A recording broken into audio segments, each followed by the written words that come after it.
welcome to First Strike, First Look here on a Tuesday as we get ready for UFC 276. And my goodness, what a card we have. Not one, but two title fights on tap on Saturday night. To help me break it all down here on a Tuesday is our producer extraordinaire, the one and only Britton Hess rejoins the program. Britton, great to have you back, my friend, as we look ahead to 276. But let's look back to last weekend again. We've had these situations in the last couple of weeks with the main event, and go back a couple of weeks ago to Calvin Kattar against Josh Emmett. And I think a lot of people that were on the Calvin Kattar side thought they won that fight. They didn't get the decision. Josh Emmett gets it.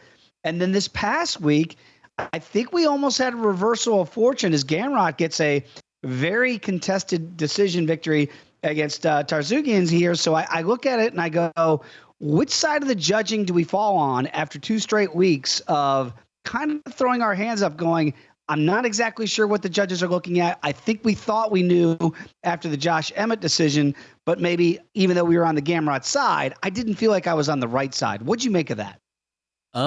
I thought that Gamrot clearly won, but that's because I've been trying to shut down my brain on how this used to be scored and just think there's really 2 things that matter. One, forward pressure. Well, I mean, that's like number 2. Number 1 is head strikes landing. Gamrot had a huge decisive advantage in head strikes landed, and he had forward pressure into the 5th round. So it's hard to say the guy lost the fight when he's got those 2 things going for him. I mean, I think that, maybe the commentators don't even believe what the new scoring is. I think only Paul Felder had that fight at 2-2 going into the 5th round, but that's how I saw it as well. And then when the decision came Gamrot, I'm like, wow, they got it right based on what we know about the scoring. You know what I mean? Your personal preference can be one way or another and how a fight should be determined the winner. But from what we know, from what we learned from Lou, who shared what he learned from the media packet he got on the new scoring, it was pretty cut and dry that Gamrot won that fight. It would be like, and also Gamrot was so fast that he would land punches, and the commentators wouldn't even acknowledge them. It's like they didn't even see him. And then Sarukian would answer with a heavy kick that would glance off Gamrot's legs, and they'd act like he just got the KO. So you know what I mean. So I think that part of the controversy lies with the commentators not exactly seeing everything that was happening in the cage. No question about it. And again, go back to 2 weeks ago, I thought Calvin Kattar won that fight on points against Josh Emmett, but they scored the more, I guess, the bigger shots that they thought Josh Emmett landed. So I felt like I was on the wrong side of that decision. I was on Gamrot this week, as you well know. And the reason why we got there, people, and this is why we do these exercises, not just on First Strike, First Look, but also on First Strike on Friday. If you think there's a fight that might go to the cards, and where subjectivity does play into it, at over a $2 favorite, I got him at $2.30 last week with Gamrot. There was just too much value for a fight that would be nip and tuck, that we knew these guys were going to be very technically sound, and that's what we got, a technical display.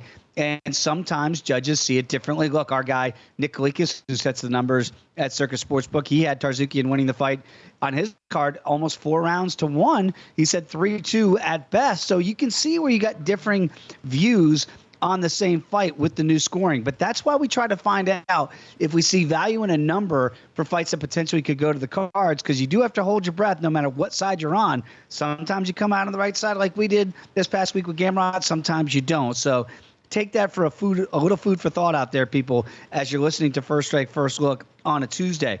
Let's get to the 2 main events here, because I say 2 main events because the co-main feels like it could be a main event, and that's, of course, Alexander the Great Volkanovski in the trilogy matchup against Max Holloway. Some say Max is still the best featherweight of all time. I think if Volkanovski wins again for a 3rd time, I don't know how you could make that claim anymore for Mad Max to get this done. You look at the numbers here, and Volk is almost a $2 betting favorite here. As I look at DraftKings here on Tuesday, the comeback of Max Holloway plus 165. Again, 5-round title bout here. The first 2 fights both went the distance, both of them very, very close. And again, I felt that Max won the first one, and I think you can make an argument he won the second. The judges saw it differently. Britton, what do you expect to see the 3rd time around? I think it's going to be an extremely competitive fight again. I mean, these guys are the tip of the spear. It's not even a question if there's anyone else who should be in the title contention. It's these 2 guys. So seeing them fight a 3rd time is definitely it's a good fight to make. Both the first 2 were very, very close, as we saw. So I think that, it's going to be a very interesting fight. And, one thing we've been talking about a lot lately is the scoring. And I believe that this is going to be the first time these guys have met under the new scoring rules, which might help the volume striker in Max Holloway win a split decision instead of lose one, or win a contested decision instead of lose one like last time. You know what I mean? Because, he never runs out of pressure. He always is trying to land head strikes. That's what we've seen matter to judges lately. So as long as these judges are in line with the new scoring system, then Max actually, I think, has a shot to finally get his revenge. Nothing against Alexander Volkanovski. It's just hard to beat the same guy 3 times when he's as good as Max Holloway. Yeah, and especially when the fights were so close, as you mentioned, with the first 2, the way they went down. So, again, we'll find out if this one hits the cards, how the judges might see it differently if we see the same type of fight play out. To that end, the over 4.5 rounds again, juiced mightily, minus 255 here on a Tuesday on DraftKings, plus 205 if you think there might be a stoppage under 4.5 rounds. Is there a scenario where with these strikers that somebody actually gets hurt and we get a stoppage, or these guys are so tough, they've stood through everything? I mean, if Brian Ortega couldn't get the submission against Volk, I don't know how Max can. But do you see any other way other than heavy hands leading to a KO, TKO stoppage versus a submission? Because to me, I don't see how this could possibly play out on the ground when it feels like all we're getting is strikes for potentially 25 minutes again. Yeah, so I mean, out of about 60 combined professional fights between Volkanovski and Holloway, they've only been finished once each. Holloway got submitted by Dustin Poirier in 2012, and Volkanovski got KO'd by somebody in a lower organization in 2013. That's it. These guys are hard to get out of the ring. They both have good submission defense. I don't know, but again, we've seen them, on their feet a lot. There might be takedowns just to try to score points. I think heavily juice the over makes sense. It's not necessarily a bet that I'm rushing to make or I'm very interested in. But I mean, I think it's right to favor the over for sure. Yeah, and again, that's an interesting point about takedowns for points, because these guys, I don't know that they're thinking finish because they know how tough both guys are, how close the first 2 fights were. That would be a very interesting strategical move here by one or the other to shoot and try to get a takedown, get some control, and maybe win a round. Like, Max might be thinking differently now, because I think Max thought the first 2 times, all right, let's brawl. Nobody out-brawls me, so this should be exactly what I want. And Volkanovski was certainly happy to oblige as his dance partner. Now I wonder if they go, all right, to make this thing more convincing, I'll show that I'm not just a stand-up guy, but let me see if I can get this fight down to the ground to win points. That'd be a very interesting subplot that could play out in this co-main event. But I'm with you. You can understand why it's juiced so heavily to the over 4.5 rounds. I kind of see it playing out a similar way here on a Tuesday. When we look at the main event and we look at the last style bender in Israel Adesanya going up against Jared Cannonier, this number to me on a Tuesday feels off. And when I say that, Britton, right now at DraftKings, Adesanya is almost a $4 betting favorite, minus 380. Cannonier is plus 310. To me, this is mispriced, kind of like I thought the Gamrot fight was mispriced last week when he was a $2.30. He was a plus 230 underdog. I see real value in Cannonier here. Do you see it the way I do there? So I think that you're right in that it's mispriced, that it's a little bit too juicy right now in Israel. But the reason why I liked Gamrot was that I felt like truly felt that fight was a coin flip. It should have been minus 110 each way for both Sarukian and Gamrot. So if they're giving you plus $2 on one side, then take that side. I mean, obviously, sure, this situation, Israel is far and away the better fighter, the more pedigreed fighter. That said, Jared Cannonier has the great equalizer, which is power. He's a guy who's started his career at heavyweight, and now he's down to 185. So I think that he's got the equalizer. I think that, minus 300, minus 275 is probably a little better for Adesanya. I don't think we're going to see that again, just because Izzy's one of the biggest stars in the sport, so everybody and their mother is going to be putting him in a parlay. Mm-hmm. But I agree that the line is a little steep, but I don't necessarily see it the same way I saw Sarukian and Gamrot last week, if that makes sense. It does make sense. And again, you look at the over here at DraftKings, juice slightly at 4.5 rounds as well to minus $1.25. The comeback and the under is minus $1.05. So this one a little bit more in the balance, but this is what we kind of expect. I would expect Adesanya against a guy that I think we view as a bigger guy in Cannonier in there. I think he might try to extend this fight and see if he can get into the gas tank of Cannonier. That would seem to be the game plan if I'm Israel Adesanya. There's no way he engages in the first 3 rounds in a wild slugfest, which is kind of what we expect to see from Volk and Holloway, right? No, exactly. I think that, and also the point about the gassing of Cannonier, we saw it when he fought Robert Whittaker. It looked like, by the end of that fight, he wanted out of there. Whittaker was just grinding. Obviously, Izzy doesn't have that wrestling style, but he can grind you out through Muay Thai, through the clinch, so he can still do it, and it's almost like John Jones in his prime, where like people got so frustrated because they couldn't land anything, and then he had such great range for the weight class that he was in. That it would wear you down mentally, right? Because you're trying to use bursts of energy to close the distance and land a strike, and you're not getting anything, and instead you're taking a jab on your way in. So I think that a slow, controlled fight. I definitely would look at props of like this fight to start round 2, start round 3, start round 4. Cannonier might run out of gas. Izzy is one of the cleanest strikers we've ever seen. So there could be a finish there, and obviously Cannonier still has power in every round, as long as he's not totally dead by the late rounds.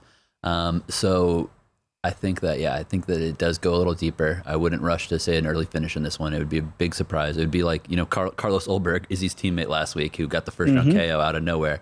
I was backing Ulberg, but did not expect to see that.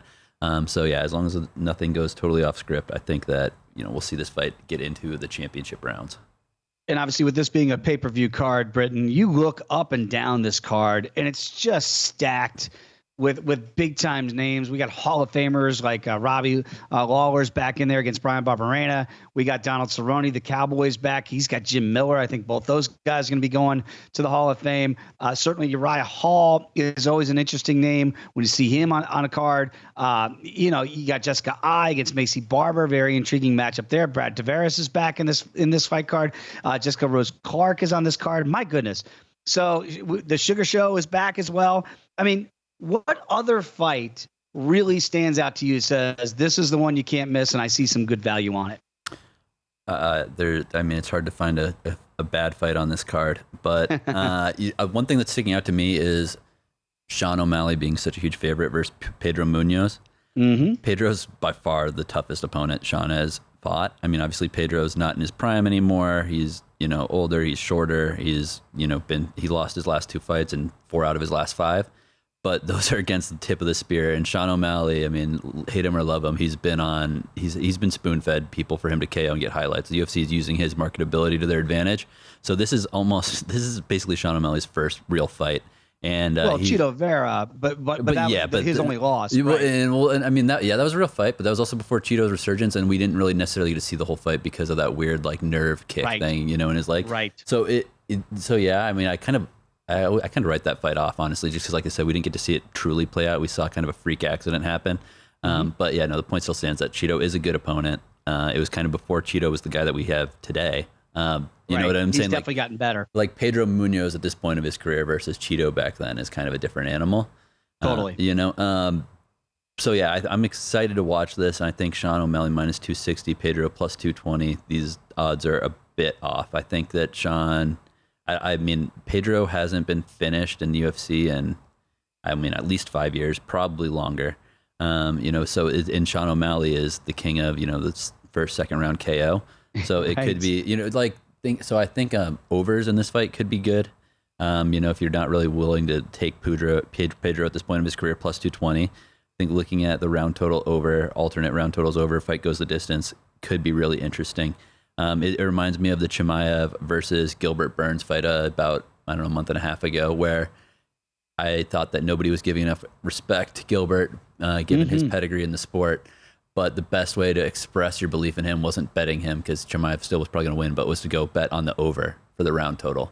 Which we were both on. Yeah, and then that definitely cashed that day with Gilbert Burns. What a great fight that was.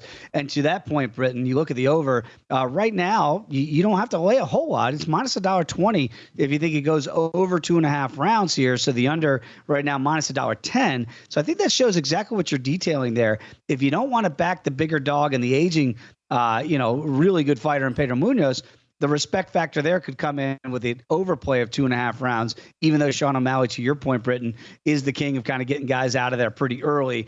and trying to put on that show. One other fight I do want to touch on very quickly, and that's Brad Riddell against Jalen Turner. If you've been watching Jalen Turner in his ascent here in the UFC, it has been a lot of fun to watch. They don't come much tougher than Brad Riddell, and right now, you look at the fight, Turner a small favorite, minus $1.35, Riddell plus $1.15 on a Tuesday. Where do you think this line might go before we talk again on Friday? It's honestly tough for me to know because obviously they're both really good fighters. I think Turner is on the win streak, so it makes sense that he's the favorite. I feel like when people, start digging into this card and getting ready to bet it, they will be much more apt to take Turner just because they see the win streak. Riddell got KO'd by a highlight from Rafael Fiziev in December of 2021. So, I think that at least as the hotter fighter is Jalen Turner. He's undefeated in his UFC career. Oh, no, never mind. He lost too, but he's on a 4-fight win streak. And overall he is 5-2 in the UFC, which is pretty good for a guy, who's, still 27. So he still has room to grow. I do love the fight. I do love, Brad Riddell. I think it's going to be very exciting. It might be one of the best viewing fights on the card. That's for sure. And then, of course, when you got Alex Pereira going to take on Sean Strickland as well, that's going to be probably a very interesting fight indeed. And Robbie Galloway, I mentioned against Brian Barberena. Right now, that's almost a pick and fight. Robbie, the Ruthless One, minus 120 there. So many different ways to attack this fight card. Britton, I really appreciate you taking the time to join me here on First Strike First Look on a Tuesday. And I know you're going to do another great job on Friday when we bring back the full hour for First Strike. So we'll join you then. Britton, appreciate it, my friend. We'll catch up again on Friday. All right. Thanks, Dave. Talk to you later. There he is, everybody. Britton Hess, producer extraordinaire. Thanks for listening to First Strike First Look. We'll see you on VSiN for First Strike come Friday.